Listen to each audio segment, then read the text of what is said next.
This is Generation Stadia, giving you that daily dose of everything and anything Stadia related, and today we're here to talk about some potential Stadia features coming soon.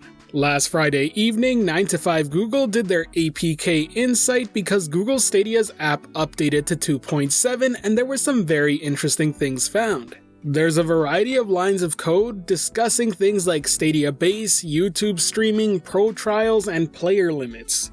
Here we'll be taking a look at the things that really stand out, but I want to remind you that if you want to check out the full list and the article, it'll be linked in the description below, so be sure to give it a click. I also think it's important to point out that just because these lines have shown up, it doesn't necessarily mean that these features will be launching anytime soon, but they are being worked on and prepared. Either way, let's start by talking about Stadia base.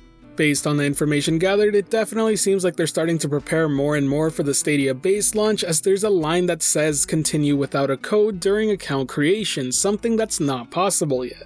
As Google has told us, Stadia base will be launching sometime this year, it's just a matter of when, and on top of that, it also seems like new users will be offered a free month of Stadia Pro upon sign-up.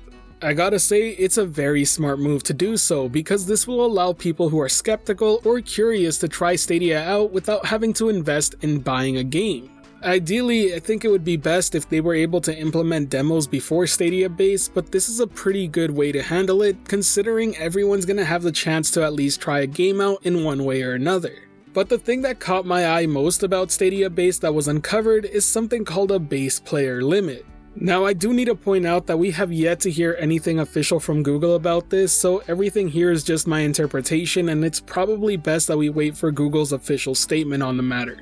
I'll be reading the lines of code that were uncovered, and the first one states the following. Title of page explaining that user cannot sign in because Stadia has hit full capacity. Sorry, Stadia is full in your area. The following line states this. Body of page explaining that user cannot sign in because Stadia has hit full capacity. In order to provide the best game quality for everyone, we limit the number of accounts on Stadia. We've hit that limit, but we're working hard to build additional room in the Stadia cloud so more people can enjoy the same high quality game performance. Please check back in the future for new player availability. The way I interpret it, it sounds like there's going to be a hard limit on how many accounts can be created at one given time based on the region you live in. Now realistically, this was a given. There was no way that Google was going to be prepared to have a bunch of servers ready for a massive influx of free-to-play users, especially with a free month of Stadia Pro. Hopefully this also means that there'll never be a queue when we want to start a game. After all, we're buying these games directly on Stadia's servers, so if we can't access them whenever we want, there's gonna be plenty of unhappy people. It is worth noting that even if the server has hit full capacity, there is one way around it, and that's by registering with a Stadia code, and I'm assuming those are the codes that come in Premier Editions and bundles like those. I'm very curious to find out more information on this, but I do want to know your thoughts on it in the comment section below, so do let me know.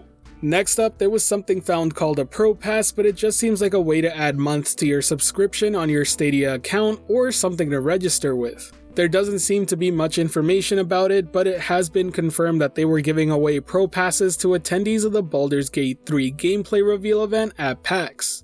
Following that, there's a few lines of code about YouTube streaming, and I seriously can't wait for this feature to roll out.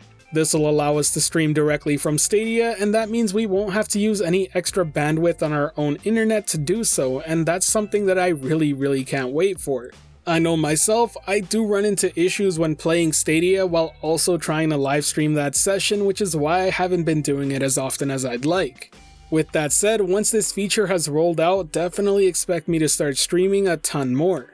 Based on the lines of code found, there will also be some options for setting up your stream, such as being able to see the viewer count while playing, or controlling a drop-down menu that lets you put your stream in private, unlisted, or public, among other privacy settings.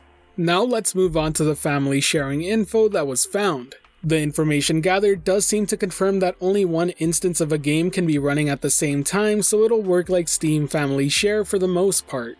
If one player tries to log into the same game another family member is playing, it will give you an error and ask you to try out a different game. This was to be expected, but it would have been cool to see it work like the PS4 or Xbox One Family Share system. Now the last bit of information found has to do with captures on the web and downloading them.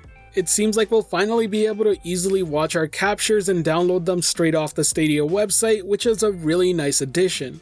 There are a few workarounds to doing this, but it definitely is a hassle to deal with right now. This will make sharing of clips so much easier, and I can't wait to see an influx of users doing so. Anyways, that pretty much covers all the important things covered in the APK Insight, but I really want to stress that none of this means that it's coming immediately or anytime soon. Some of these things may be months away. That being said, it is confirmation that Google is hard at work making these features and progress is being made, and that's a very exciting thing. As for myself, I'm most excited about the YouTube streaming functionality, but do let me know what feature you're looking forward to most in the comment section below.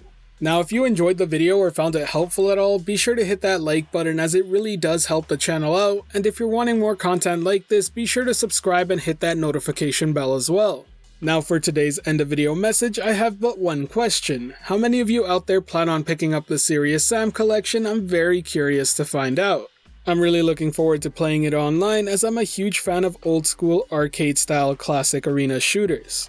Either way, as always, thank you for watching. This has been Generation Stadia, giving you that daily dose of everything and anything Stadia related. The Gen S community is over 3,500 strong and growing by the day, and until next time, I'll catch you in the clouds.